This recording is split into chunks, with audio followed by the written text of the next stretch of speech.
Do I need to hide?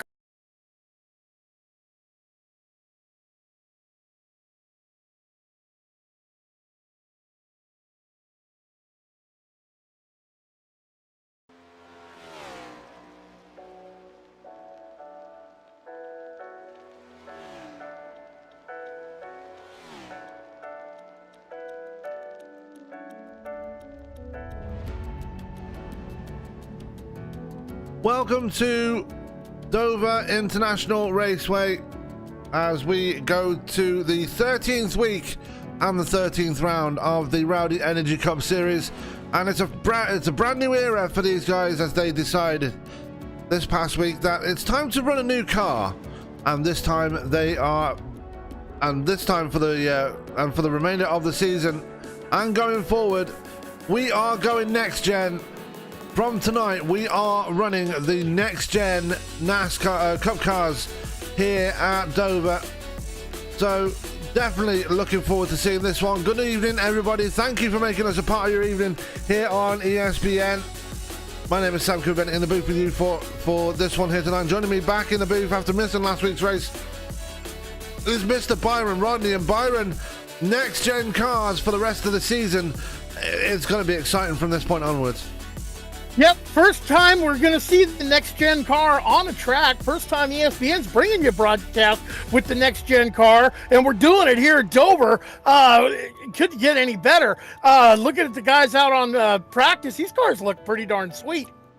Yeah, they do, and they look pretty anchored on the track as well. I was looking at the chat earlier in the Discord between the drivers, and they definitely seem to be enjoying the action that the car brings, as we do apologize for the lack of paint schemes on the cars tonight, as they only took the decision to run it last week, and not many drivers have been able to paint it so much. As look at Javan Cherry, he's running a pretty bog standard paint scheme with just a number 20 on it.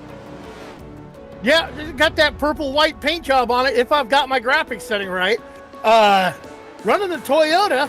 A lot of the guys haven't had time to sit and design new paint for these things. So, yeah, the creativity is going to be interesting to see on these new cars. I know I'm waiting for my new paint job, hint, hint, when creative man gets his crayons back out. I've been getting them out the last few days now and just working on trying to get yours done. Anyway, looking at the 76 of Scott Warren, we're going to talk about the big elephant in the room, because this week is going to be a week of guest drivers in certain series, and tonight we are starting off straight away as one certain Mr. Frank Marchese is making a guest appearance here tonight, and he's running a Rainbow Warrior as he's running the number 24. He's got the 24 Exalta paint job with the Rainbow Warrior throwback scheme to Jeff Gordon there. Looking good as he's taking that Camaro around the track. And, first guest driver of the week will be Frank Marchese in the field tonight. Who's the guest driver for the next race, I wonder? Yeah, that would be one Mr. Byron Rodney, who's guest appearing in the Endurance for Amateurs race on Wednesday at Spa-Francorchamps, and he said that from the get-go as Frank loses it coming out of turn 4 and hits that inside wall. Probably got a bit more practice left to do, as practice actually is coming to an end right now, and we are about to kick off qualifying here. And Byron, new cars at a very, very difficult track to master. Who is your pick for this one here tonight? I know one driver is looking for a hat trick here tonight.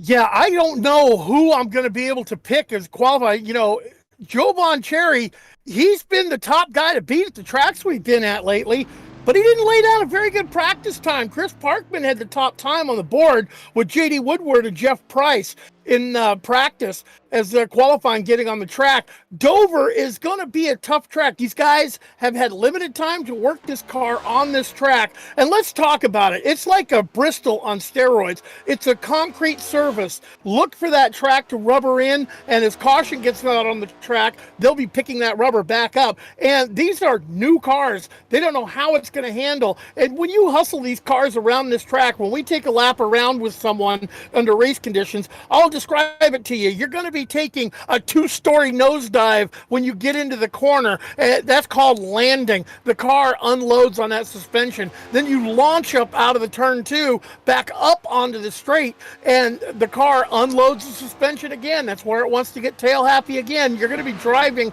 with the throttle here an awful lot, and you need a car that's going to turn real well, because 2/3 of this track, you're going to be in the turns. Absolutely, yes. We're looking at Frank Marchese actually just putting down the benchmark time here tonight. He's going to finish his second lap straight away, and he'll be the first one to complete his qualifying, and he improves on the second lap as well. So good start for Frank Marchese. We're now looking at JD Woodward. Actually, let's go to Scott Warren. He's the next one who's going to put a time in here tonight. Yeah, Scott Warren bringing it around the track. He's right crosses the line. Doesn't get that first time in, but he's got another lap to do it. They get 2 laps of qualifying here, and if Frank Marchese's lap was any benchmark indicator, that second lap's going to be a little quicker. Probably get those tires up to temp. You're going to want, some tire temp on that right side. Get those air pressures up to grip that track around the corner, as Scott Warren does improve and goes to the top. Yeah, beats out Frank Marchese, who's down to second place. Jeff Price just jumping into third place in the BC, I believe that's BCP or BCF, I'm not sure. Number 14 is Jovan Cherry, sticking true to form. A man looking for the hat trick here tonight goes to the top of the board in that number 20 Camry, and he hits the wall almost immediately on his second lap. Yeah, and that's going to disallow that second lap time, as Jeff Price is now up on the top with a lap of 21.547. Greg McConey out on track as well now, as he's looking to put a time down. But let's focus on that number 12, and he's another driver who finally got his first race win before Jovan Cherry decided to go ham on everybody out on track, and he's looking for his second race win of the season is Mr. McConey, as he comes down the backstretch. Looking very tidy in that Ford Mustang now. I did say when they released these cars that the Ford Mustang does look like a Nissan GTR, and I stick by that. Yeah, you know what? And I'm also it's tough for me. Take a look at the back angle on that car, Sam. It is so hard for me to equate seeing NASCAR with a diffuser on the back. Yeah, and that's just how motorsport is progressing these days, and obviously NASCAR are looking for different ways to get rid of that dirty air, and obviously that horrible bubble that separates the cars when they're at full speed. And it's I'm guessing a diffuser was the best way forward. Yeah, but let's talk about that diffuser for a second.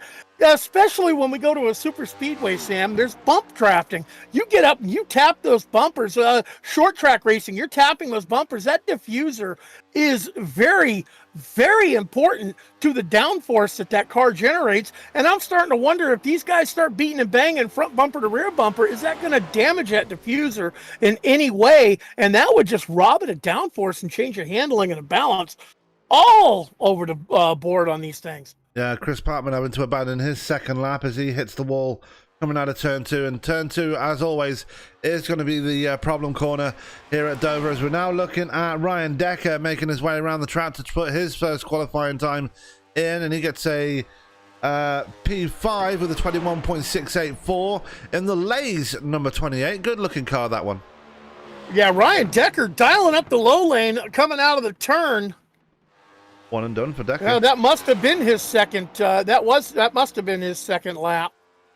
Yep, as here comes Nick Kessler now in his number 4 machine, rocking another nice looking paint scheme as he runs out of time. Actually, so qualifying is over, so that was pretty unexpected. As now we are going to go to the grid for tonight's race. 17 drivers has been the order of the day for most of the season, and that's what we're going to get here tonight. So starting off in the pole position will be one Mr. Jeff Price.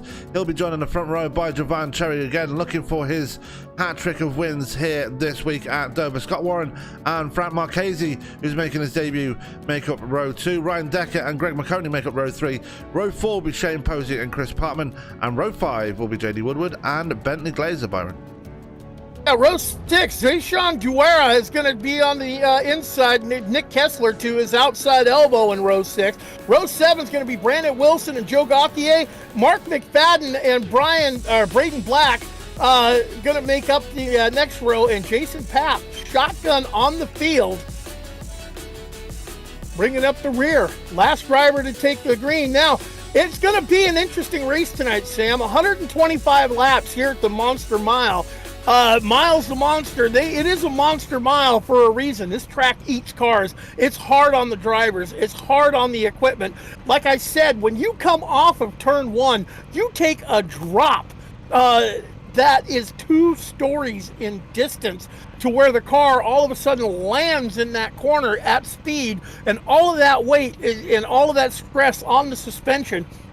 And you got to rotate that corner, and then you got to launch up 2 stories back out onto the straight, and that's where you see a lot of the problem. The rear end gets really light coming off of that corner up onto the straight, and you've got to modulate that throttle, because if you just stay mashed on the throttle, the car with no weight on the rear is just going to want to loop around like we saw with Frank Marchese earlier in practice. These guys are going to have to pay attention to it, because once you loop it around, you hit the outside wall, you're going to hit the inside wall. You don't hit a single wall at this track. You hit them both.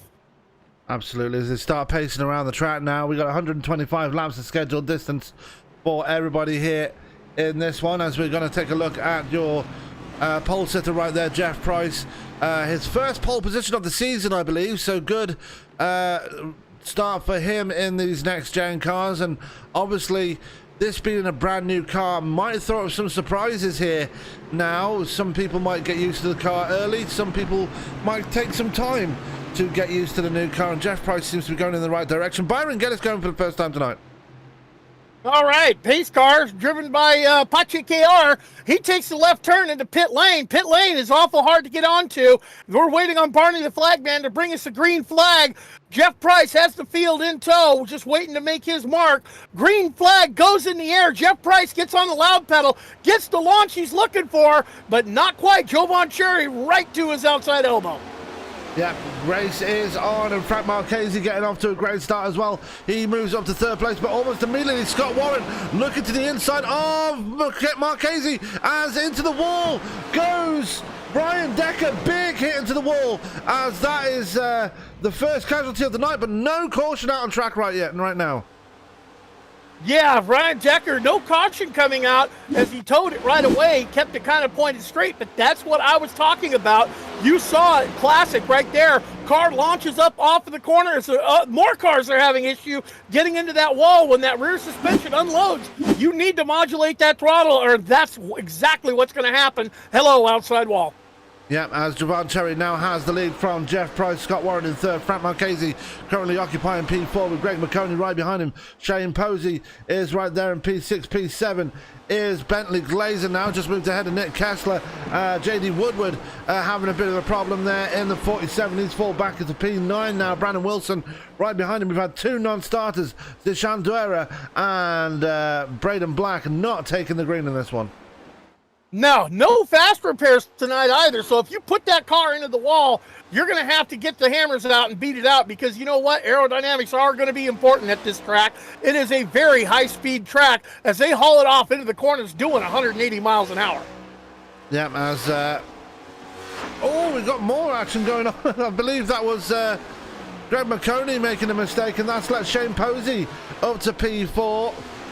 So Marchese making an early mistake here out of turn 4, I believe that was, as we're looking to see how these guys cycle themselves out, and pretty much straightforward going right now. Everybody looking to run pretty much single file at the moment.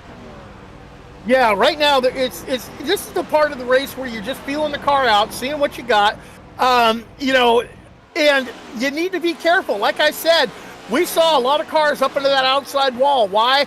Too hard on that throttle on corner exit. Get a little too anxious. Those are mental mistakes that'll kill you. Jovan Cherry is starting to haul it away. He's got a 2-second lead on the field.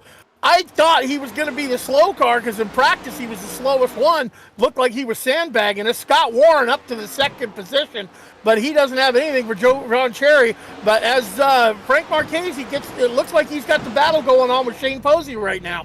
Yeah, currently the battle for 3rd place between Frank Marchese and Shane Posey. Can Marchese hold on? And we don't see him on track very often, but we know Marchese's not a slouch out there. He knows how to race. Oh, yeah, he knows how to wheel a car. Frank Marchese dialing up that low lane right now. He seems to be comfortable at it. But you got to wonder how long that low lane, as he goes to the mid lane right now, got to wonder how long that low lane, as that battle for third is really heating up. It's going to hold. You know, those tires are going to wear. You're going to see that black groove around this track get blacker as that rubber gets laid down on the concrete and the tires start giving up. Guys are not going to be able to hold that bottom lane. They're going to be moving up, searching for grip, searching for handling. And it's going to be interesting to see as we get long green flag runs, which this league is known for. Absolutely. I am noticing some pretty heavy right side damage on Marchese's number 24, so he's probably going to have to monitor that one. Obviously, no fast repairs in this league. We're going to look at the battle for 5th place right now. Greg McConey does have his wing mirrors full of Bentley Glazer. We've had a problem with Javon Cherry. Javon Cherry's in pit road here. Javon Cherry, I'm going to have to go back and see what happened with that. Jeff Price has had a problem. He's jumped to pit road as well. Jeff Price is actually out of this race. Javon Cherry has jumped to pit road as well, so problems for him as we now have a new race leader. Scott Warren leading this one, Shane Posey in second, Frank Marchese back up to 3rd place. Yeah, I've got my camera on Javon Cherry trying to see what happened to the number 20 Toyota. Just following that around. We're still focused on Greg Marconi and Bentley Glazer. We were focused on Frank Marchese before that. Shane Posey actually off in search of Scott Warren now after inheriting that 2nd place. And looks like Javon Cherry's going to go quite a few laps down here, so he's not going to get the hat-trick here, unfortunately, of wins. And no, and I just see in the driver chat, Javon Cherry has put it in the hauler. He said, just to start and park tonight, guys. See you next week. Oh, so that's unfortunate. Javon Cherry, unfortunately, out of this race, and we're going to get a brand new winner, it seems, as looking at JD Woodward, he's got some heavy right side damage as well. So a lot of, we were expecting Darlington stripes last week. We saw plenty of them. It looks like we're getting Dover stripes as well in this one. Yeah, this is what happens if you're not paying attention when that car suspension unloads. You need to moderate that throttle. I'm going to jump inside with our race leader right now, Scott Warren, and I can take you, if you jump inside, I'll take you on a lap around Dover, and you'll see what I'm talking about. As Scott Warren brings it around turn 4, he's on the front straight, headed for the start-finish line, crosses the start-finish line, drops down 2 stories, lands into the corner. Listen to the throttle on corner exit. You heard him moderate that throttle. Boy, they need to work on the sounds on these engines, Sam. You were right. But he did moderate that throttle on corner exit. Why? Because that suspension, when you launch back up on the track, does unload. So you got to get off the throttle going in, a little bit of brake, back off the throttle coming out, and then back on it hard without looping the car. Very hard thing to do, and you need to do it in a rhythm. This is one of those rhythm tracks. We went around 1 lap, which is 1 mile around this thing, pretty darn quick, because we're already working lap 17 of 125. Yeah, we're already down to just 12 drivers left on the track. Scott Warren, your leader, Shane Posey in second, Frank Marchese in 3rd place, but look who's right behind him. Greg McConey looking for a podium spot here already. Still very early into this race. We're still only on lap 18 of 125. Bentley Glazer and Chris Partman are working their way forward as well. Both up 2 spots. Mark McFadden up 6 spots, and Jeff Price, who's put it on the hauler here, has said most unpredictable car ever, so I'm guessing he must have had problems with that car and just put it on the hauler. Yeah, he wasn't happy with the handling on it. Like I said, it all boiled down to how much practice did you put on this track in this car. It's going to handle different than the last generation with these next-gen cars, and we're going to be going to the Circuit of the Americas next week, where we're going to see this car in its element doing left and right turns. Yeah, COTA is a new track with regards to NASCAR. They've never been there before, unless it was for an exhibition race. I remember, I think it was Tony Stewart did a driver swap with Lewis Hamilton back at COTA a few years ago. So I think that's the only time that NASCAR has ever been to COTA in recent times. Yeah, but this year in real life, it's the older generation for the first time on COTA. This car that we're watching here tonight at Dover is going to be on on road courses. The suspension is set up different. It's, you know, it's not a solid rear axle on these things. They're independent rear suspension. It's got that diffuser underneath. These cars are designed to be more like the showroom car that you buy. So, you know, NASCAR bringing back, and the manufacturers bringing back that attitude they used to have back in the 60s and 70s of win on Sunday, buy on Monday. Yeah. As we're looking at the battle for third place right now, we've got Marchese, McConey, Glazer and Parkman as well, all lying in situ right now, just pacing themselves right now. McConey has a bit of a look right there, but not really close enough to mount a challenge right now, as they're slowly reeling in. I believe that is Shane Posey they're reeling in as well, so we might have a battle for second place before too long. Yeah, and it's going to be, you know, interesting to see how far they can take this thing on a full tank of fuel, because if I'm taking it right, they're running full fuel load in this thing, and if I'm not mistaken, you're going to get close to 80 laps out of a full tank of fuel, but are you going to want to run 80 laps on a set of tires? I don't know. They've got the set that they started with and 4 more in the pits, so there's plenty of tires for these guys to take opportunities. But right now, as those tires are wearing in, they're seeing what the cars are doing. They're going to wait for a caution, or they're going to wait for the bottom of the fuel tank. And guys pretty much singled it out right now. Don't have the handling and the maneuverability in it, or don't have the confidence in the car to go ahead and make the moves. And just as I'm saying that, take a look there at Chris Parkman and J.D. Woodward. Chris Parkman and Bentley Glazer. They are all over each other right now. Yeah, as Parkman has a bit of a wiggle coming through turn 2. Didn't want to do that too often, as he has to back off ever so slightly. And Parkman has had a very impressive start to his Rowdy Energy Cup career. Been very close to the podium a few times, but not quite been able to get on there. As same for Bentley Glazer, who made his debut last week at... oh my God, where were we last week? At... Right, Darlington. That's the one, Darlington.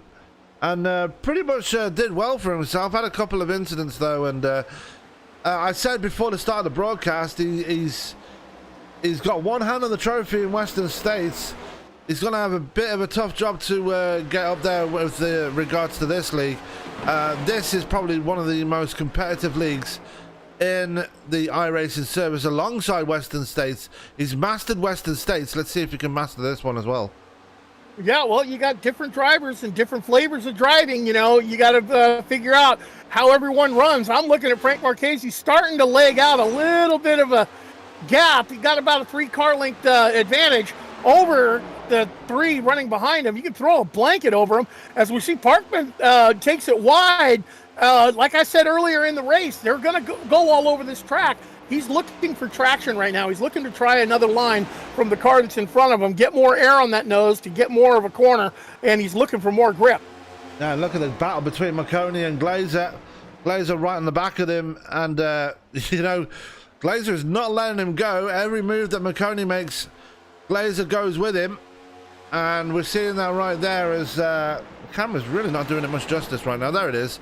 As Glazer looking to the inside right now. Is McConey going to leave that door open for the number 16? The answer is yes, as Glazer dives to the inside, and Parkman is going to follow him through as well. Yeah, Glazer bringing it, swung it really wide, opened up the door, and it wasn't a one, getting by him. We had a twofer go by him as he follows him behind him. And now that Glazer, has gotten by, he's trying to set his sights on Frank Marchese right now as he's legged out some distance over Parkman and McConey. Frank Marchese has called many of... Oh, it's Shane Posey's heading into the turn 4! Big hit into the wall! And that's going to promote Marchese up to second now. A big hit there for the 35. For the 83, sorry. Yeah, Shane Posey having a bit of an issue on the track. That's that same thing I was talking about. Rear suspension unloading. One mental error, not getting off the throttle too good, and there you go. Lost control of it. He's got to be thinking, I need some tires, I need some tires, I need some tires. Attrition starting to take effect. Yeah, as Marchese now promoted up to second place, and Marchese starting to make a mistake. There is a big slide out of turn 2. Now has Bentley Glazer to his outside. He does have the momentum on the inside, and here comes Chris Parkman trying to take advantage of it all. He's going to look to the inside of Bentley Glazer, thinks twice about it, stays behind the 16.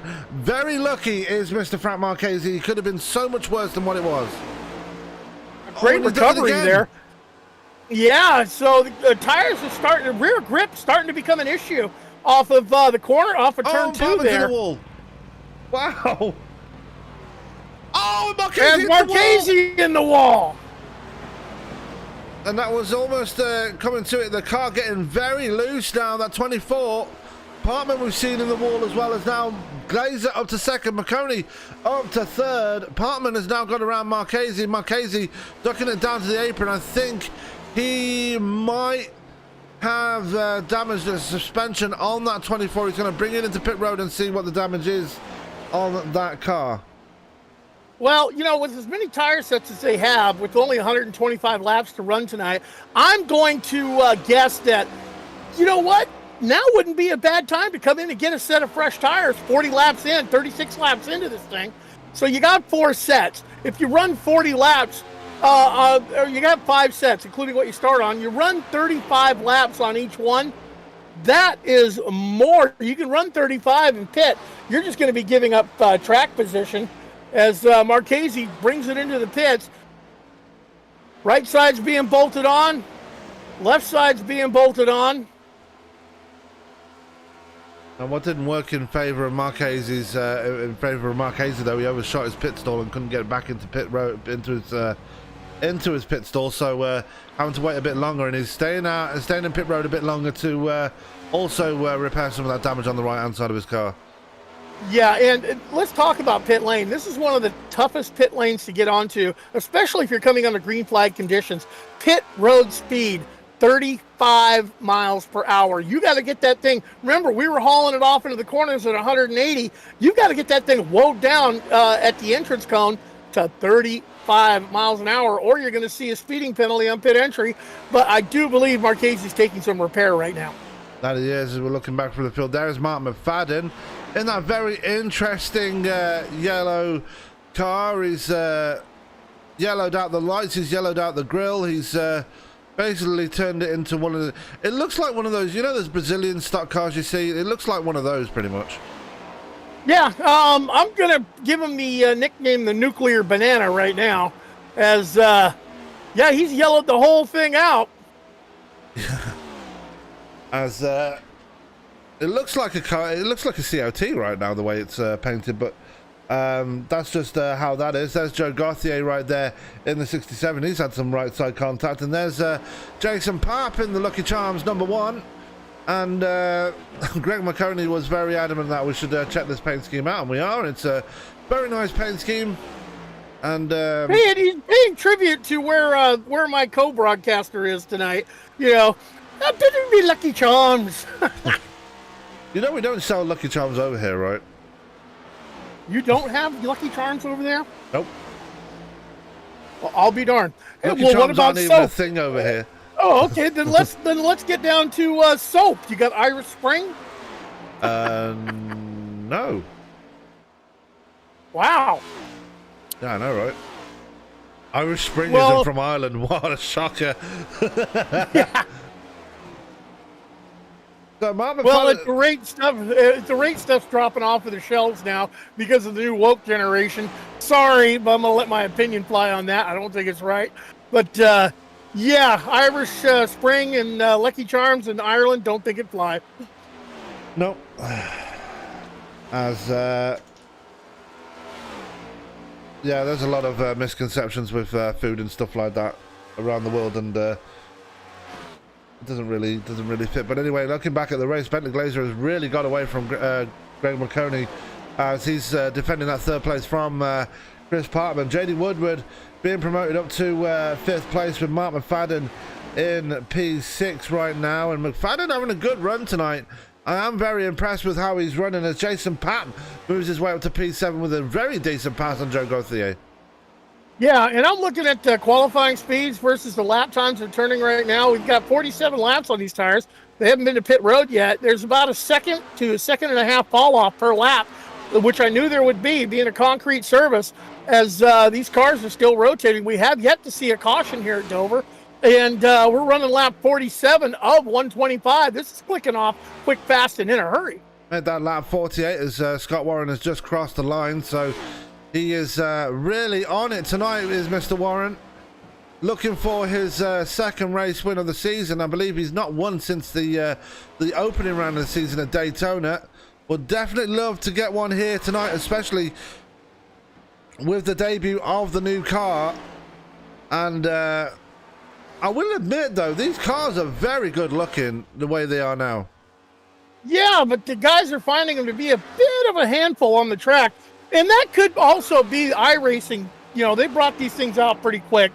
They've even updated them, what, twice now since they've been brought out? So yeah. You got to be wondering how well the setup that's in these cars on the fixed set's working for them right now. It might want to double that number. We've had about 4 updates since they were released, so... even one today, which wasn't really announced, but we'll not talk about that. But there is Bentley Glazer trying to close the gap on Scott Warren right now, and Bentley Glazer is normally one of the guys that loves to track people down and just like hunt them until they're caught. But looks like Bentley Glazer might be struggling to close the gap on Scott Warren right now. Just running at a very consistent pace at the moment.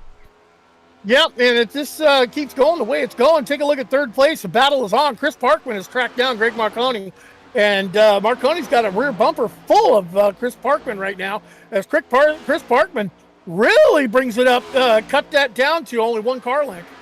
Yeah, they've been pretty much together for the past 10 laps now, so they are very close to each other. Now Parkman's going to make his move through turn 4. Is he going to get the job done? They're side by side across the line. Give that one to Parkman, but Parkman going to dive it in through turns 1 and 2, and that will be it for that battle right there. Parkman now up to third place. Can Marconi come back at him?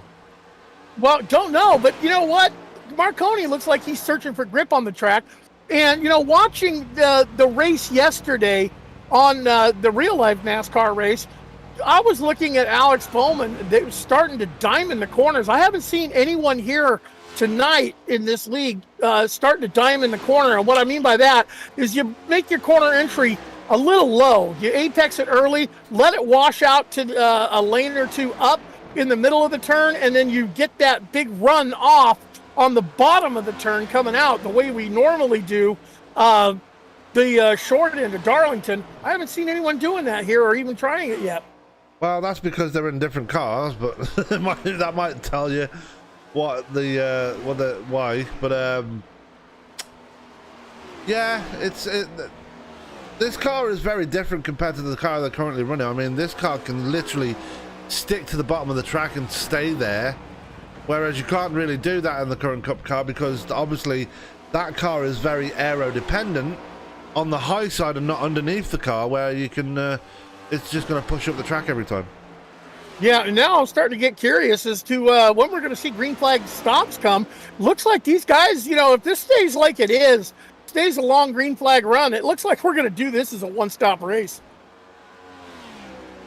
Might well do. Everybody pretty much sped out now. Parkman has started to get away from Marconi, and JD Woodward just running by himself right now, not really doing much. Mark McFadden is all by himself as well, as Jason Papp is trying to close him down, but not doing too well at it at the moment. Joe Gauthier, though, is being caught by Nick Kessler right now, and we might see a battle for P8 right there. Yeah, and Joe Gauthier being caught up on Nick Kessler, but don't look now. Our leader, Scott Warren, has caught. Looks like he's finally gotten around Brendan Wilson, putting him the first car 1 lap down. Yeah, we only have 10 cars left running in this race, unfortunately. We had 3 retirements very early on, and then we had Shane Posey hit the wall and take it down pit road, and Frank Marchese do it exactly 1 lap later. You got to wonder, you know, the wisdom of bringing this car out, you know, at this track in particular. I think I probably would have waited until COTA because that would have been an even playing field for everybody. You know, being on a road course, turning left, turning right. This is one of the harder tracks to run in any car once you get down to it. It's Dover. It's the Monster Mile, and they call it the Monster for a reason. It eats cars. Yep, and Shane Posey has put it on the hauler. He is out of this race now, so we're literally down to 11 cars still, well, 10 cars still running, one still in pit road. Yeah, Frank Marchese getting a real long pit stop out of that. Wonder if he'll bring that back out, turn some laps with the guys, bring another car back up on track. But got to wait and see, as time will tell. Scott Warren still running away with it out in the lead. Bentley Glazer trying to track him down. He's cut that lead down below 2 seconds now, just slowly and methodically closing the gap, just car length by car length. Chris Parkman, another 4 seconds back, with Greg Marconi falling back even more, and the top 5 being rounded out by J.D. Woodward. And with that being said, we have just hit halfway. The cross flags are in the air, so that means we're going to take our halfway break in this race, and when we come back, we'll have the rest of the race for you on your screen. So do not go anywhere. We'll be right back in just a few moments.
Welcome back to the race here. We've just had another retirement while we were under commercial break. Chris Partman getting it all wrong into pit road. And Byron, you can shed more information on that one.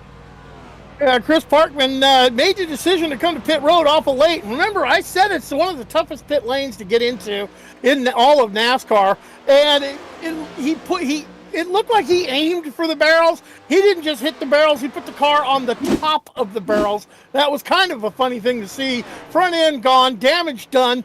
But Jason Papp is the lone car out there that has yet to come to pit lane. If the caution were to fall right now, he'd look like a hero. As everyone else has already pit, but he just got passed.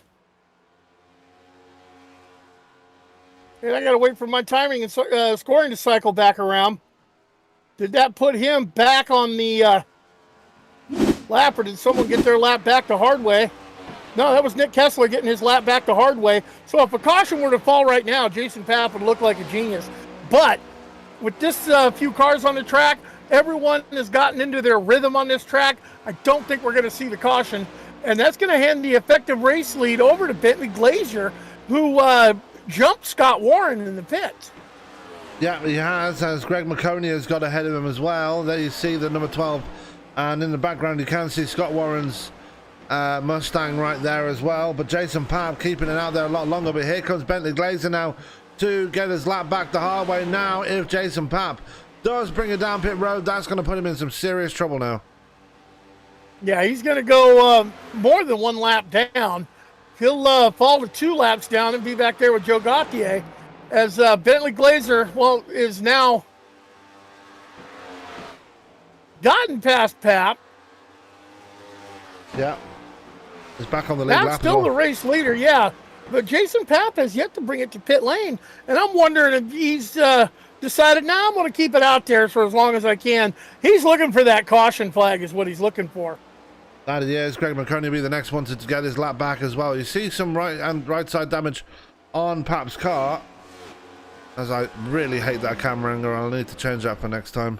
But McConey, just like everybody else, showing some right side damage on their cars. We've only got 6 drivers left on the lead lap. We only have 10 cars left running with the demise of Chris Partman. Frank Marchese is back out on track though after getting those repairs done, but he is 27 laps down now. Yeah, but like we said, Chris Parkman put it on the hauler. He's going to gain another position and jump into the top 10.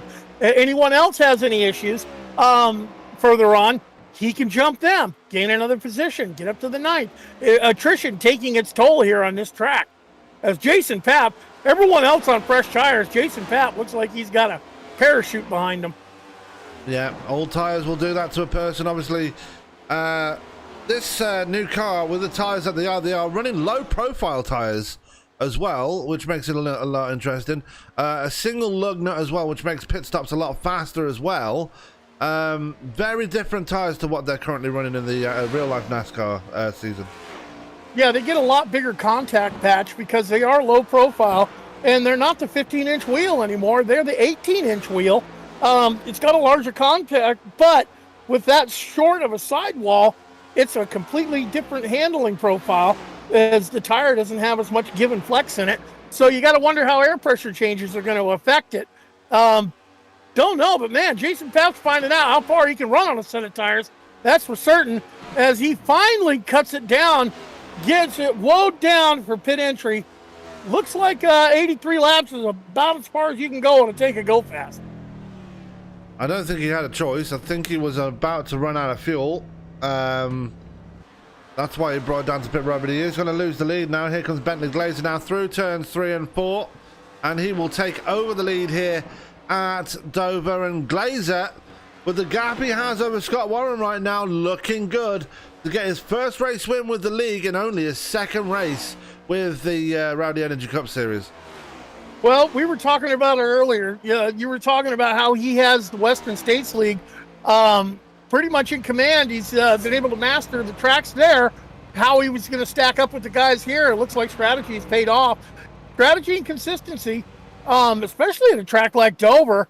But don't look, closest battle I think we see on the track right now has got to be between, okay, Jason, get your timing around now.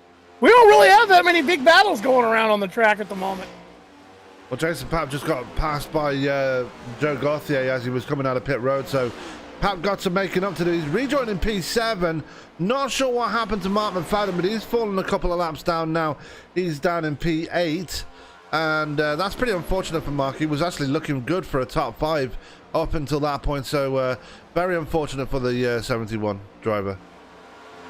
Yeah, all it takes is just, one little mental mistake, and we saw it earlier in the race, a lot of guys slapping the wall.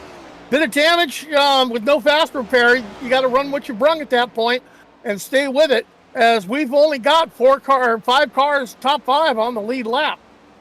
Yeah, Bentley Glazer, Scott Warren, Greg McConaughey, JD Woodward, and Nick Kessler, your drivers on the lead lap. Joe Gauthier currently sitting in P6 right now. Jason Papp in P7. Obviously, he's a couple of laps down, and I believe now he's only 1 lap down, actually, so not too bad after all that, but still could have been a lot better for the number 1. Yeah, money stops have already been made, so it looks like they're going to be able to run this whole race on just 1 stop. And, with this few cars on the track, everyone holding their line, running what they got, everyone pretty much spread out. I think this is going to be going by. You're probably looking at, unless someone makes a mental mistake, you're probably looking at the running order of the race right now. As we're closing in on only, 37 laps to go. Yeah, something like that, as we've got 36 laps to go, as McConaughey currently sitting in 3rd, JD Woodward in P4. We've not really seen or spoken much about Woodward tonight. He's just been having a quiet run tonight and not doing too badly, currently sitting in P4. Yeah, not bad. I mean, I'm looking at the guys that all started up front. Now, this is kind of, it goes hand in hand with real life at Bristol. Do you know that no driver that started on the pole at Bristol has ever won the Dover. No driver that's ever started on the pole at Dover has ever won Dover. Jeff Price started on the pole, out long time ago. All of the guys that started towards the front of this thing are all out, and the only ones that started anywhere near the front was Scott Warren in 3rd, and he's currently running 2nd. Yeah, and he's made it 1 spot since that, and he's led the most laps of the race, so Warren really capitalizing on other people making mistakes there and just getting away with it, and he is currently he's about 4 seconds off the back of Bentley Glazer now. Has got some time to make up in that number 76 machine, and Warren, I mentioned it earlier, he's not won a race since Daytona. We would love to get another race win here tonight, but we've seen Bentley Glazer in the past in other leagues. He's not going to be an easy person to catch once he gets to the front. No, and I'm just paying attention to the delta in between Scott Warren and Greg Marconi, 2nd and 3rd place respectively. Just trying to pay attention. I can't tell if Marconi's tracking him down at all or not. Doesn't look to be the case as that gap widens out even more. Well, they're only about 1.2, 1.3 seconds apart, so maybe McConaughey is starting to close that gap. We'll find out with the laps due to come as we are steadily closing towards 30 laps to go here at Dover. No cautions so far tonight, which is astonishing considering Dover loves cautions. And yeah, that's the most surprising part. If we go caution free here at Dover. Yeah. That will be a new record here on ESPN anyway, because every time ESPN goes to Dover, we see plenty of cautions, and this time we've not seen a single one. Well, out of all our broadcasters, we usually have a contest to who could say "not me" the fastest when it comes to broadcasting a race from Dover. Dover is one of my favorite tracks, though. I love this track. It's a fun track to drive, but like I said, it's a rhythm track, and all it takes is one little tiny slip up, one little mental mistake, and hello wall. And we've seen it earlier. You don't just hit one wall. The track is what they call a self-cleaning track with so much banking. You get up into that outside wall and try to lock them down, you're just going to fall down to the inside wall. So, once you feel one smack, just pull your hands in and get ready because you're going to feel another. Yeah, as Jason Papp is slowly closing the gap on Joe Gauthier. I said he had some time to make up, and he's definitely making it up now. He's probably on a lot fresher tyres than Gauthier. That might be the thing here, but the thing I'm noticing here, Jason Papp still has a pristine car, whereas Joe Gauthier has a lot of right side damage. That might be affecting him right now as well. Yeah, and Jason Papp has really caught Gauthier. Looks like he's going to put the move on him here. As he does, he dials up the low lane. Gauthier lets him go by. Jason Papp moves up to the first car, one lap down. That puts him in a lucky dog position. Should we see that, ever elusive tonight, caution. Yeah. Now, the question is we asked this already a couple of laps ago, is Greg McConey closing in on Scott Warren? You see the gap right there. The answer is yes. Warren is starting to be closed upon by McConey. The gap is about 1.5 seconds now, so once McConey gets in that 1 second window, I'm pretty sure he'll close the gap even more, because this might be a 1 mile track here, Byron, but it is very draft dependent here. Oh, yeah, because of the speed that you're carrying. There's still, even on worn tires, they're still carrying corner entry speed of, 160 plus miles an hour, and they're rolling the corners at, I'm watching Warren right now. Yeah, he enters the corner at over 160, 170, and carries 153 miles an hour through the corner into banking. So, yeah, aero is a big thing here. Yeah, we see it right there, midway through the corner. And there's the caution. Oh, we didn't. Wow, we were talking about it just a second ago, and we finally got it here, and it's Frank Marchese that brings out the caution, unfortunately. Let's see what happened to the 24. Got a wheel on the apron, lost the back end, tried to save it, unfortunately did not. Lost control of the car right in front of Nick Kessler, and that was enough to bring out the caution here, as Marchese, unfortunately, that might be it for his night tonight. Yeah, and like I said, that was a perfect example of you're going to hit the outside wall, just count one, close your eyes, count 1, 2, 3, you're going to hit the inside, and that was a perfect example of what I was telling you earlier. But caution's out. Look who has get back onto the lead lap. Jason Papp. Lucky dog going to the number 1 right now, and he got that by passing Joe Gauthier, and I'm guessing he must have known that he needed to make that pass in order to get the lucky dog. So, and I'm just very surprised by how clean Papp's car is right now, because not a lot of cars are in that condition right now. No, and you're seeing everyone, wholesale pit stops, everyone's coming down, going to get another bolt on another set of tires. As we are under 25 laps to go, we're going to take the green with probably less than 20. Absolutely. As Warren, McConey, Woodward, Bentley Glazer and Nick Kessler are all in pit road right now. It looks like Bentley Glazer is going to take 4 sets of tyres, and why not? You've got plenty of them left. With only 22 laps to go, you may as well take them all, as there goes Glazer out of pit road. Is Warren going to follow him? The answer is yes. Is he going to get out ahead of McConey, though? McConey very close behind him, but it's very much status quo as they leave pit road right now. Yeah, that looked like we were going to see a shuffle up on pit lane, but nobody's taking 2 tires at this right now. It was bolt on 4 and go. Absolutely. I'd be surprised if they even took fuel, to tell you the honest truth. Nick Kessler, the only one left in pit road right now. I'm guessing he must be in to repair a bit of damage, as he's been in his pit stall for over 70 seconds now. So he's going to keep it in there and get some damage repaired. Jason Papp, obviously with that lucky dog, was going to fall to the back anyway, so decides to bring it into pit road. To Jason Papp's advantage. Yeah. Oh, I'm sorry, Sam. But to Jason Papp's advantage, he's got a straight car, no damage on it. It's going to handle well, and he doesn't have a very large field that he's going to fall back to the back of to have to get through to get back to the front and be competitive. The only 2 other drivers that do not have a single bit of damage on the cars are Bentley Glazer and Scott Warren. McConey does have that right side damage, as I've already mentioned. JD Woodward has quite considerable right side damage, so he's hit the wall a couple of times, but only 3 cars out of the 15 that started tonight have no damage on them whatsoever. So pretty good going, and I believe they deserve an award on their own just for that. So. Yeah, that's a feat in itself. That's like trying to keep straight fenders on a car coming out of Martinsville. And it is. As while we're under caution, want to give a shout out to the sponsors of this league. That's firstly going to be Rowdy Energy. big sponsors of this league and very much welcome alongside the other sponsors, Circle with Diecast, iRacing, iFlag, Circle Butt Kicker, and Midwest Motor Customs. Let's not forget the other sponsor that's alongside with us is Rocket Racing Setups, as they provide the best setups out there right now. So make sure you check them out, as they also offer free driver coaching for anybody who's trying to get further in this industry. But lights are off on the pace car here. Patrick KR is ready to get going once again, and Barney is waiting with his green flag in his hand, and it's going to be Bentley Glazer going to bring us back to the green here.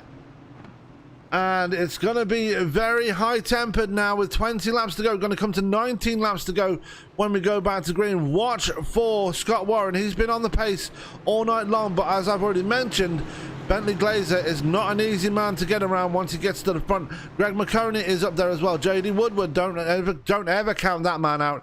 He's always very good. Once he gets up there, as Mark McFadden almost slams it, almost cold trickles the field right there.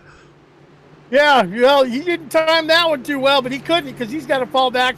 You know, he's a lap down car anyway, so he's got to stay in the back. Don't want to get a penalty for passing too early or being in the wrong lane.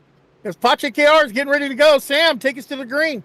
Absolutely, as there goes the pace car in towards pit road. Now Bentley Glazer has control of the field, coming out of turn 4, going to hit it early and get, as soon as that car hits the straight line, he'll hit the loud pedal, and away we go.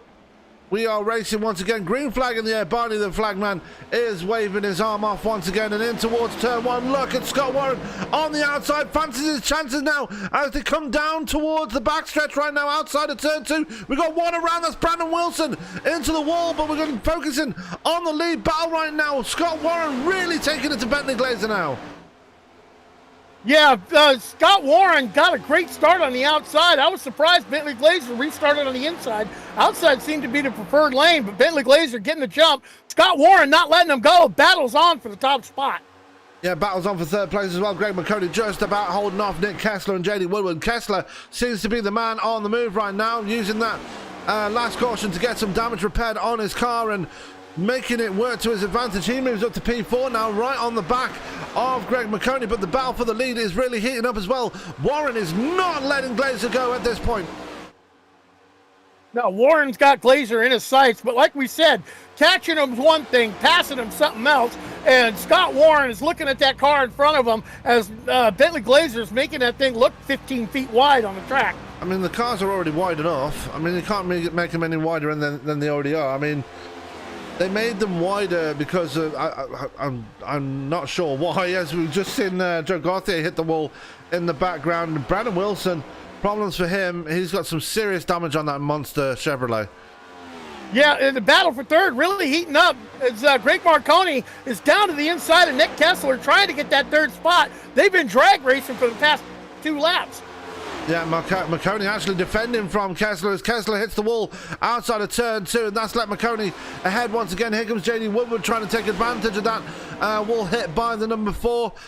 Jason Papp just watching in the background, hoping something will happen, and something might happen. They are very close there between JD Woodward and Nick Kessler, but looks like Woodward might have the legs on him coming out of turn 2, and he does as Kessler scrapes the wall again. Yeah, Kessler really fighting on that outside lane, carrying a lot of momentum. You got to be extra careful on that throttle getting back to it when you're up on that high side. When you launch back up off that corner, it really unsettles the car. Move J.D. Woodward up to the 4th spot. We are 13 laps to go here at Dover. Oh, Kessler makes a big mistake in the background there. That's going to cost him even more as there goes Jason Papp around him. And Kessler now falling outside the top 5. Papp looking at very much a brilliant top 5 here tonight. Yeah, Nick Kessler just drove that car a little too darn hard, burned up those rear tires a little too soon, got him hot. He needs to settle it back down, cool him off if he's going to try to make another attack. But don't look now. Here comes the 67, Gauthier, getting around Kessler's. Kessler's up on that outside wall again. Yeah, Gauthier, thankfully for Kessler, Gauthier is a lap down, so Gauthier having to get his lap back to halfway on the 4, but not going to be worth much unless Gauthier can get his lap back from the leader. But the leader at the moment, Bentley Glazer, is absolutely flying now as they come out of turn 4. We are 10 laps to go here at Dover. Yeah, Glazer just starting to leg it out over Scott Warren. Glazer just holding that pretty wheel. He's got the fresh air on the front of his car. He's got the maximum support of all the downforce that he can. Scott Warren in that dirty air, searching for a lane that Glazer's not in so he can get some kind of momentum. But don't look now. It looks like Greg Marconi's starting to clamp down on Scott Warren for that second spot. That he is. Marconi's showing some brilliant speed there in the late stages of this race as they come out of turn 2. Warren very close to the wall as they come down the backstretch there, as Marconi now right on the back of the 76. Can he get the move done for second place as they come out of turn 4? 8 laps to go in this thing. Marconi running out of time, looking for a gap, but just can't find one at this moment. Warren now has damage on his car. He did smack the wall somewhere at some point. Yeah, Scott Warren Warren just did as well.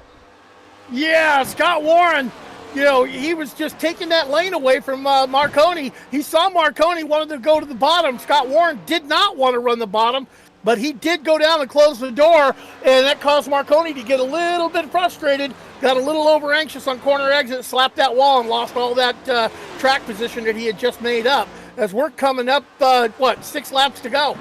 Yeah, 6 to go at the line, and all that battling behind him has let Bentley Glazer get away now, and he's looking dead set for a race win here tonight, and only his second race in his Rowdy Energy Cup Series career, and looking very good for himself. Scott Warren still in second. Marconi trying to get that second place away from him. JD Woodward still in P4, and Jason Papp is a long way ahead of Nick Kessler now. He's in P5. Yeah, Nick Kessler used up that car pretty much. He slapped the wall a couple of times. Got some aero damage. He can't hold the track as allowing Jason Papp to get up into that top 5. But the battle between Marconi and Warren starting to heat up again. Absolutely, as they come towards turn 3 and 4. And we are going to be 4 laps to go at the line here. Glazer making his way out of turn 4. And just has complete control of this one now. Marconi, though, is not finished. He wants that second place away from Scott Warren, and he's doing everything he can to get the job done here as they come out of turn 2. He's right on his tail now, and he's going to be looking for a gap here going in towards turn 3. Yeah, he does get the inside corner there. Scott Warren gets it loose coming off at 3, getting a little too hard. Opens the door up for Marconi, move Marconi up to that second spot. And that was... I can't really say that's a bump and run, probably a misjudgment there, but all that battling between those two, one has let Bentley Glazer get away as the popsicle sticks are about to come out, and look who's coming back into the picture here now. JD Woodward looking for a few extra spots before this is over.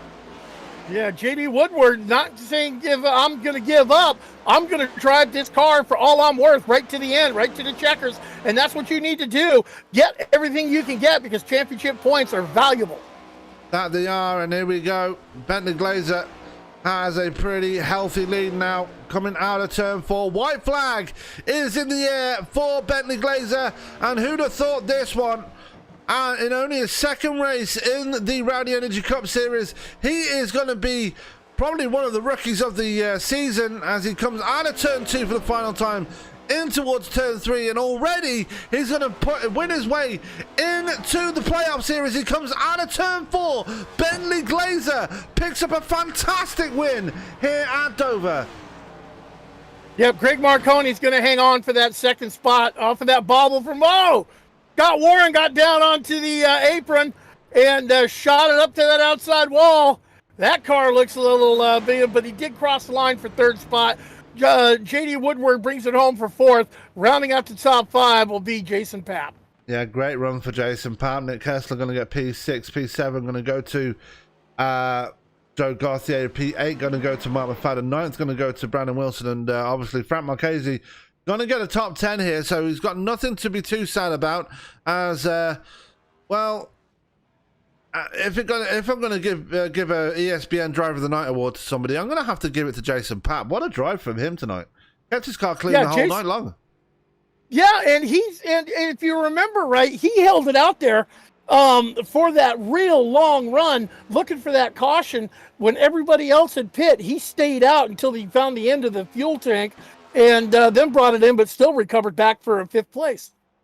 And he did, but that is going to do it for the race here tonight. Let's get the interviews underway right now. And, I can see some words being said between McConey and Scott Warren in the This Is War booth. And they're probably just settling things out now. But let's go down to Victory Lane because Byron's moved down there and he is catching the probably the fastest debutant of the season so far.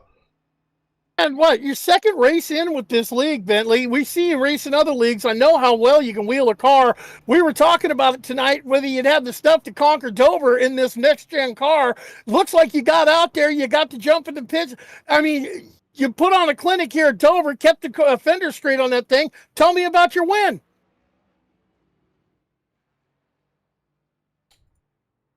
Hello, Bentley.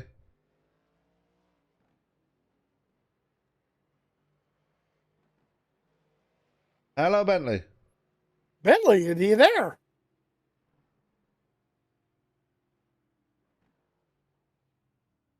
We're gonna try.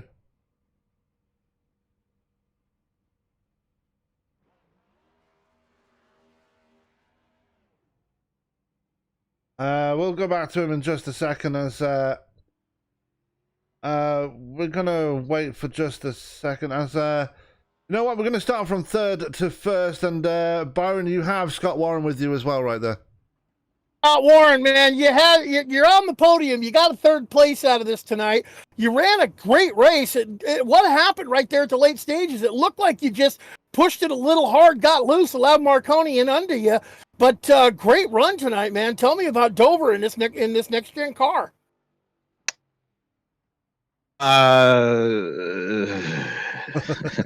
This is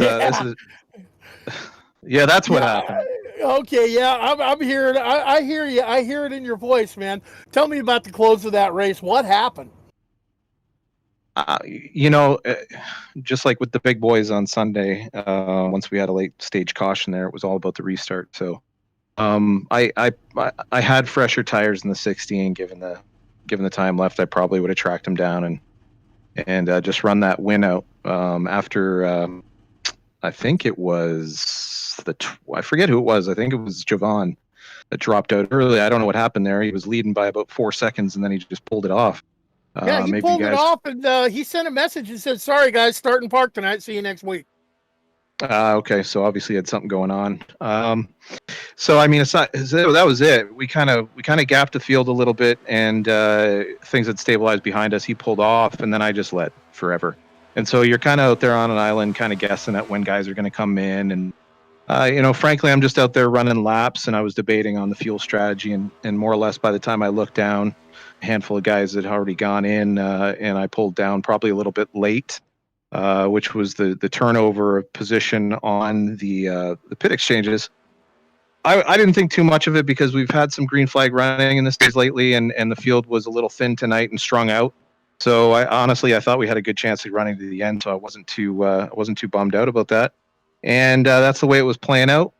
Sure enough, we catch a late yellow before I caught that car in front of me, round of pit stops, and then it's a drag race to the first corner, and and the rest is history. Yeah, we saw that. What's your take? This was the very first time here on ESPN, the very first time you guys ran it. The next gen car. I mean, Dover's a tough track to debut a new car on. What was your assessment of the way the car handled and the way the car drove? Practice tonight was the first time I had run laps in anger in it, and if you saw me in practice, I don't know if I completed too many laps. Honestly, it was brutal. Just getting a feel, and I run in VR, so being in that cockpit's very different. Spatially, everything's very different. Even the sequential shifting is very different in how it reacts to my wheel system. And so none of that was figured out. I kind of had to figure it out in the race, but once I did, I loved it, man. It feels nimble. It felt like you could manhandle it a little bit, and it was a little more responsive and giving than the Cup car is. The Cup car is basically just a missile. The old the Gen 6 car. It's basically a missile, and if you've got good setup there and don't need too much to rely on mechanical grip, you can probably run quick anywhere. Yeah. And with this thing, There was a lot more mechanical grip. As you guys probably saw, there wasn't a ton of fall off on the tires either. But that said, usually when there's not a lot of fall off in the tires, it's usually a kind of a toss up. But with the way the car behaved with the new kind of mechanical grip model and the lack of side force, it was really about getting up on that wheel and finding a line that works. Didn't have to move it around too much, and just muscling the car and trusting it off the exits. I was hearing guys coming over the radio talking about 3/4 throttle off and all kinds of different stuff. Some guys said they were running wide open all the way around, which, I mean, I'd like to see some throttle traces because I sure as heck wasn't. I was running in P1 for most of the race. So anyway, long story short, I loved it. I mean, this is my first taste, and I hate Dover. I'm garbage at Dover, so it was fun to come out and run 100 laps well, and then get my what kicked for 25. Yeah, well, you know what? That's Dover. It's we see it so many times. They don't call it the monster for nothing. Anyone you want to shout out to before we let you go celebrate your third place finish? Yeah, I want to shout out to Frank Marchese for not wrecking me on turn 1, lap 1. It was good to see him out there. Hi, Frank. And so that allowed me to actually finish the rest of the race, which was great. And but it was fun to race around Frank tonight. I think that's the first time I've been able to do that. It was fun seeing him start on my outside right. But aside from that, obviously we're in between paint schemes right now. Usually I've got This Is War number 76. This Is War is my band. Check us out on all the socials. You can catch us there. But first and foremost, it's my 3, now 4-year-old son's birthday today. We had a big day with him, big blow up. So happy birthday, Bennett. We love you. And obviously got to say hi to my fiance, Carrie, my oldest boy, Landon, my band, This Is War, everybody here, you guys in the booth for doing a bang-up job every week, and the boys in the league. And you know what? And Greg McConey. I'll say it, and I'll even say his last name correct, McConey. I love you, Byron. He came on after the race. He came on after. I'm going to murder that name just because I can. You know that, dude.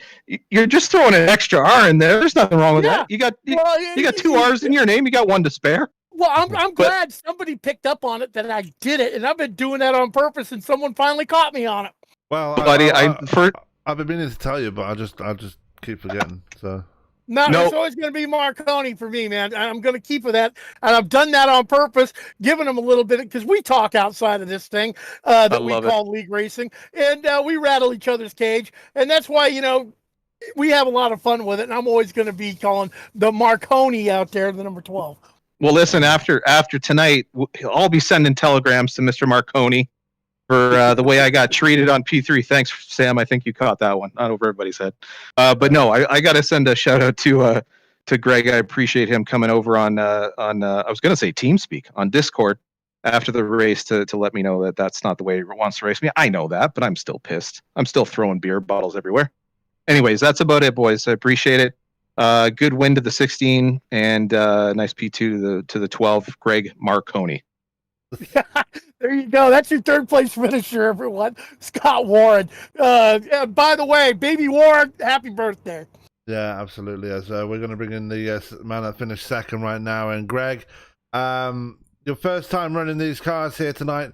Probably one of the more difficult tracks to run, make its debut, but. What's your assessment? Second place of the night, can't be too disappointed. I'm happy, but I heard Scott's interview. He's going to send me a telegram for the way he was treated out there. I raced him with the utmost respect that I could. I was on the brakes trying not to get into him. Yeah, I knew. We kind of knew there was going to be some heat after that one, but it's all fun in racing. I mean, you were both going at it for second place. It's just hard racing at the end of the day. Yeah, I mean, Scott's one heck of a wheel, man. You can't beat him. So that was a fun one all around. I enjoyed racing him. Like you said, I jumped in there right afterwards. I apologize. It's not how I wanted to get the position. But he made a heck of a save. But no, I was trying to be nice to you by calling it him getting loose, but hey. I was on the brake, Byron. I was trying to slow down. That was not what I wanted to do. I was trying to set him up for exit, but no, I mean, it happened, but that was just these cars tonight. They were unpredictable, and I loved it. Yeah, I mean, we've had a pretty much a 50-50 split about how people feel about the car tonight. Obviously, some drivers have been very vocal about the car, but you seem to enjoy it out there tonight, and second place pretty much shows that. Oh yeah, I mean this car was just fun. This was a driver's setup in this car today. So this thing, you could put this thing wherever you wanted. Yes, it was on the loose side to start the race, but kind of once it got going, you were able to set this car up and drive it how you wanted. If you really wanted this thing to tighten up, you're drifting up in the corner, you're changing your entry, changing your exit. You want it looser, you're harder on the throttle in the center. It was a driver's car, and it made it so much fun tonight. Yeah, and it looked a lot of fun. I'm still yet to try the car myself, so I'll reserve my judgment until I've tried it. But anyway, second place on tonight. Obviously, this goes along with your race win that you got a few rounds ago. This is going to help you with regards to the playoffs later in the season.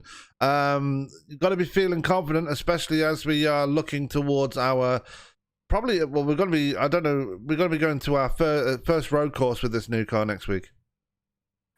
Yeah, that's the plan. We're taking this thing to Coda. That was the last that I heard. So that's going to be an interesting race, to say the least.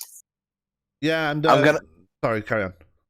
I was just gonna say, I mean, I like the idea with this having the fifth gear.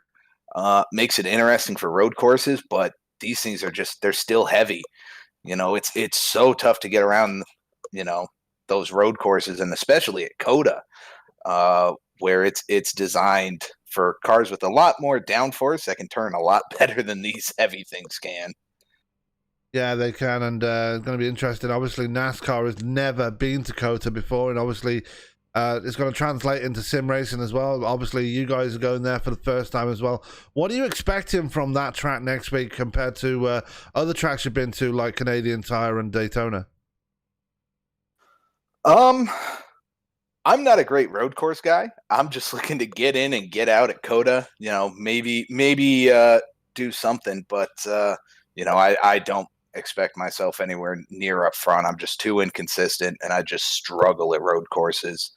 But I think it'll be interesting. I have a feeling turn one, lap one's going to be hectic, as will the S's. You mess one of those S's up, and you've messed them all up. You're just in trouble. So we'll see. It'll be an interesting one. I think it kind of levels the playing field a little bit. But we'll wait and see. Who knows what road course ringer will emerge next week. Well, I'll give you a clue. Bentley Glaze is just as good on road courses as he is on ovals. I'm just going to give you that tip right now. So. All right, that's going to be interesting then.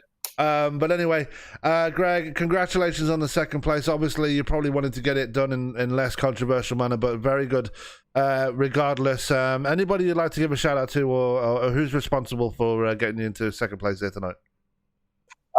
We got to go and thank all of our sponsors: Rowdy Energy, Circle B Diecast, iRacing, iFlag, Butt Kicker, Midwest Motor Customs. I got to thank you guys for all the work you do. You guys put on a great broadcast week in, week out. I got to go thank the Dudes Racing drivers, Brandon, who took home P9, and Jason, who took out P5. Looks like his luck may have turned around with that Lucky Charms car. Maybe he found something. I'll shout out the wife and the family. I know there's some folks watching, but yeah, P2. I'm happy. We'll take it. All right. Well, Greg, congratulations on the second place one more time. Go and get yourself some rest. I know you've earned it here tonight, and we'll catch you on Friday when we continue the playoffs for the Super Speedway Series. Thanks, Sam. Thanks, Byron. Thanks, Frank, who I know is chilling in Dudes with us. Didn't want to leave him out. But great job, guys. We'll see you next week. So that was Greg McConey, and now joining Byron, hopefully, from Victory Lane now. I think he might have got his microphone, or he's back from the bathroom break he was probably taking when we were trying to talk to him. Byron, I believe you got a race winner with you finally right now. Okay, I'm going to make sure. Bentley Glazer, you here with me? Yep, I got you. All right, Bentley. we've seen you muscle these cars around in other leagues towards the front. We were talking about it during the race. Would you be able to do that with these guys? Your thoughts on this next gen car? Even though Dover's a tough track to debut something at, you put a clinic on, you got the overtake under the pit stops. I mean, what's your opinion on it? Obviously, it's got to be good. You came home in the top spot. Definitely different. It's pretty easy to drive, honestly, and I was surprised that the fall off was like a second after 60 or so laps. So I don't know how realistic that is. It'll be interesting to see the real guys drive it and see how it is. Yeah, it looked like you were able to just leg things out. Guys were able to halt, stay with you off the restart. What was it? Was it just you had clean air? Was that the difference in this thing? I think that end, I was trying to save the right front because in practice I was getting pretty tight when I was trying to go fast. So I was just taking it easy, and then I noticed, the fall off started, just staying the same. So I don't know. I felt like I did all right saving the tires and stuff. Well, if iRacing holds true to form, they'll update that tire model on this car about 6 more times before next week. But speaking of next week, we're going to go to a course that this car was kind of made for because of the independent rear suspension, because of the diffuser and the sequential gearbox on this thing. We're going to Coda. What's your thoughts going forward? That'll be interesting. I've never been there. I actually bought it today and ran a few laps, and it's a tough track, so I'll put some practice in and see how it goes.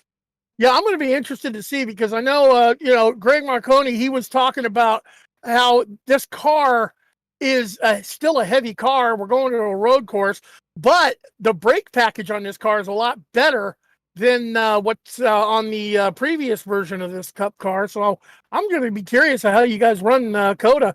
Congratulations on the win. Anyone you want to shout out to before we let you go celebrate your victory in only the second race here at this league?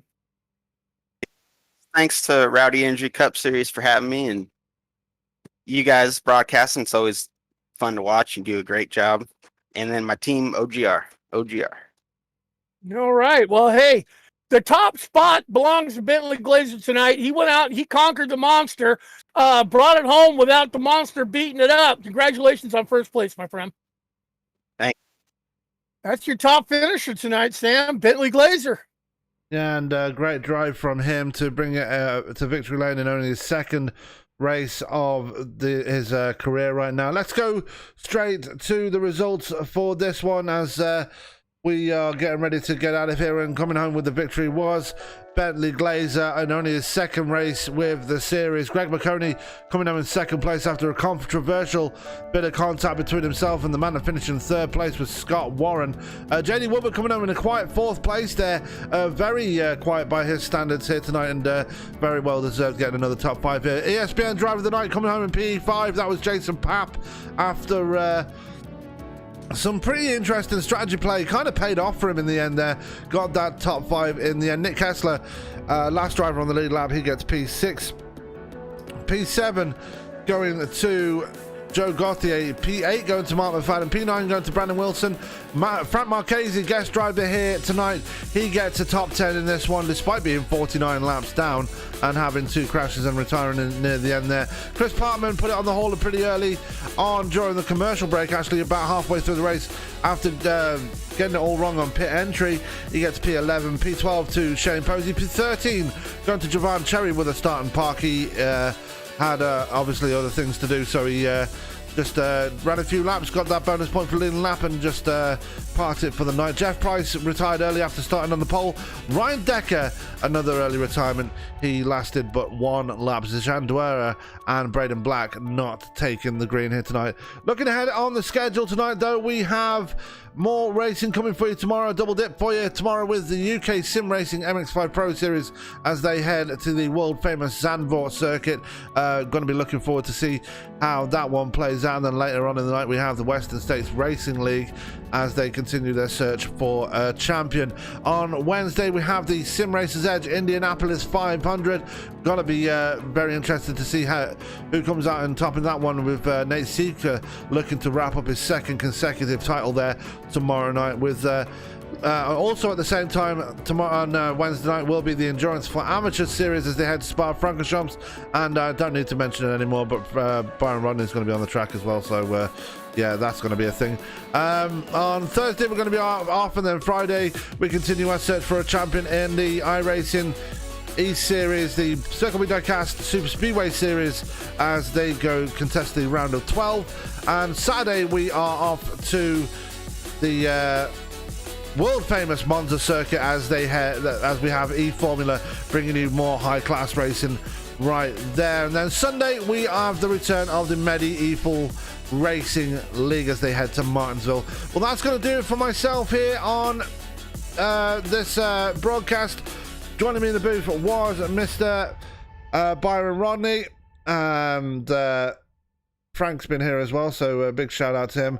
Big shout out to the sponsors of the league, Circle B Diecast, Midwest Motor Customs, iRacing, iFlag, Butt Kicker, and firstly, Rowdy Energy. Great sponsors for the league, and very happy to have them along. And obviously for ourselves, big shout out to Rocket Racing Setups, as they've been supporting us all year long so far. That's going to do it for us here tonight, though. Great racing all around, and a great debut for the a very split opinion on the new next gen car here tonight, so we'll see how that one carries over as the season progresses. But for now, all that's left for me to say is keep it clean, keep it green. We will catch you live tomorrow night with some more racing action on ESPN. Have a good night.